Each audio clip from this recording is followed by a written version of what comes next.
So one thing that has made painting a whole lot easier for me is using the method I like to call working easy to hard. This is a method that kind of umbrellas a bunch of other sub methods, which I'll be talking about in this video. Now, in a nutshell, this method is just about doing the things that are easy first in the painting and then using those to help you do the hard parts of the painting. And I don't mean like choosing the easy subjects or parts of the painting. I kind of mean your process of painting. And doing this will work whether you're working in oils or acrylics. And I'm gonna use this still life painting I did of a bunch of apples as an example to teach this method of working easy to hard. And make sure to stick around to the end of the video because I'm gonna show you how I also use this method in landscapes and portraits. Now, I didn't always work this way, but once I did, I found I would get a lot less frustrated when painting. Painting became a lot more fun. And I also just think that helped me produce better paintings. So with this bowl of apples, it might seem very intimidating to paint. It's like, how do I draw all these apples and make sure they're all the right size and in the right place? And there's just a lot going on. But what makes it easier is to blur the photo, or you could squint your eyes and get rid of detail. So now you're just seeing big, simple shapes. Now this is working big to small, which falls under the umbrella of working easy to hard. Getting those big shapes first is going to help you find and figure out those small shapes. Now what's going to make it even easier is if you get rid of the color in this photo. So now you're just dealing with value. And that's what I did in this tutorial. I used a blurred black and white photo to first draw out the subject with thin brown paint. Now you want to try and work the best you can thin to thick. This also falls under the umbrella of working easy to hard. It's a lot easier to move around and push around thin paint opposed to thick paint. It's a lot easier to paint over thin paint, so if you mess up, it's easy to paint over. If you start by just glopping on a bunch of paint right from the start, it can make things a little difficult to alter later on. This confused me for a long time because I'd see a lot of painters whose paintings I liked and it seemed like they used a lot of paint. But as I learned and got better, I realized that they weren't using that thick paint necessarily right from the start. They kind of built up to it. So don't make things harder on yourself by trying to use thick paint right from the jump. Also, as far as drawing goes, it's going to be a lot easier to draw these big, simple shapes than a bunch of small, very detailed shapes. Also, it's just more fun. At the beginning of the painting, you want to be loose and expressive and not worrying so much about trying to color inside the lines or getting everything absolutely perfect. You can always dial in and tighten things more as you go, which is what I will do in this painting. I always felt that it was a lot easier to sharpen things up and make things more crisp and get more detailed than it was to go the opposite direction, to try and take something that's tight and detailed and make it loose again. So try and take advantage of this opportunity at the beginning of the painting to be loose and expressive. I also try and use a big brush when I start. There's always the phrase, start with a broomstick, end with a needle. There's also another saying of use a bigger brush than you think you need.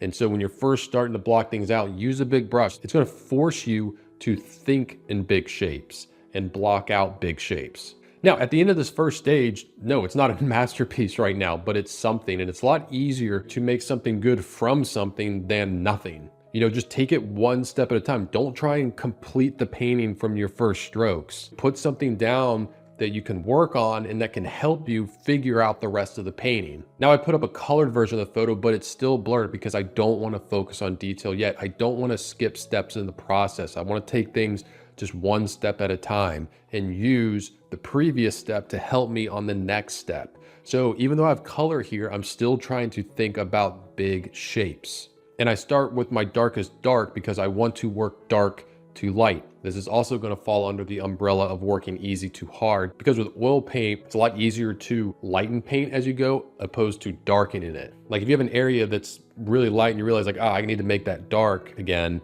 it's going to take a lot of paint to get it back to say like the darkest dark. So much so that a lot of times the answer is just to scrape off that light paint and put on just some dark.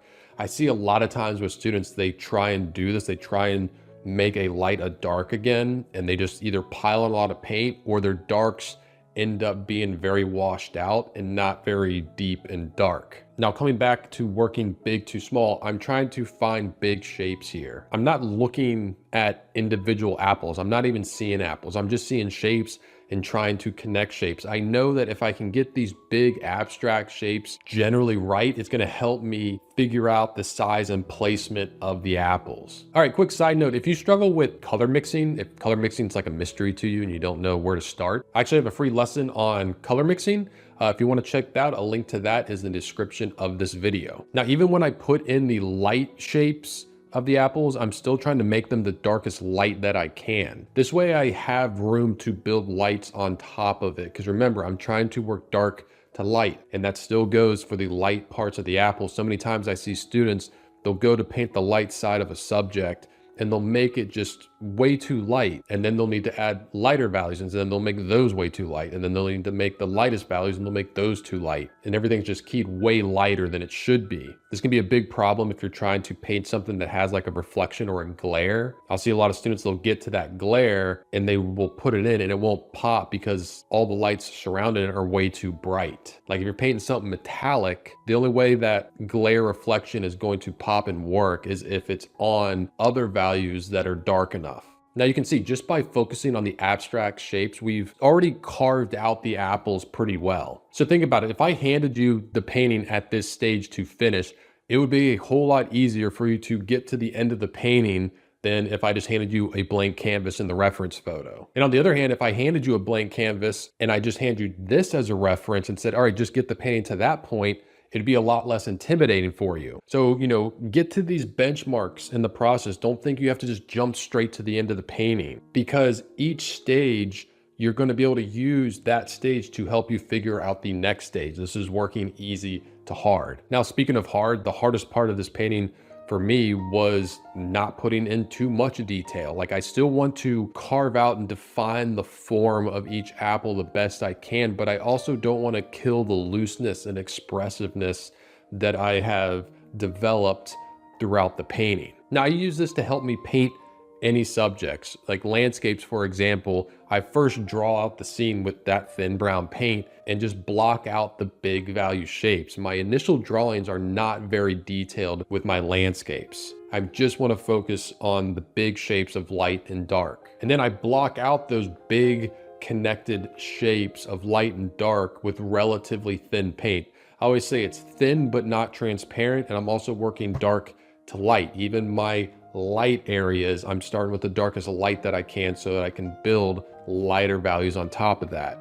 I'm always trying to work easy to hard. I'm starting with the big, simple shapes and then working to those small, more detailed shapes. Also, as I go, I'm getting thicker and thicker with my paint. For this one, I didn't just start out right from the beginning trying to draw and identify every single little crack and nook and cranny in this cliff. That would have been extremely hard to do.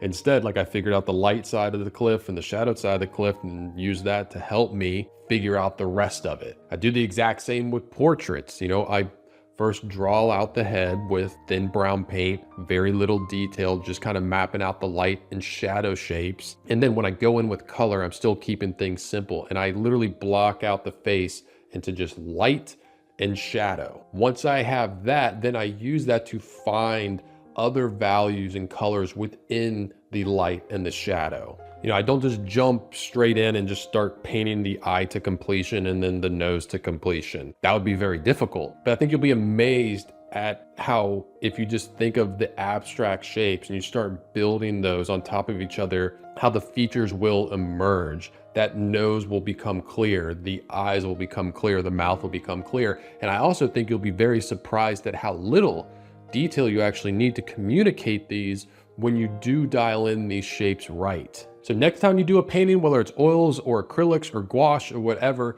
give this method a try. Hope you liked this video. If you did, please hit the like button, subscribe to the channel. If you'd like to see what I'm painting on a daily basis, you can follow me on Instagram at Forza43. I'm Chris Fornatero here telling you to go get painting.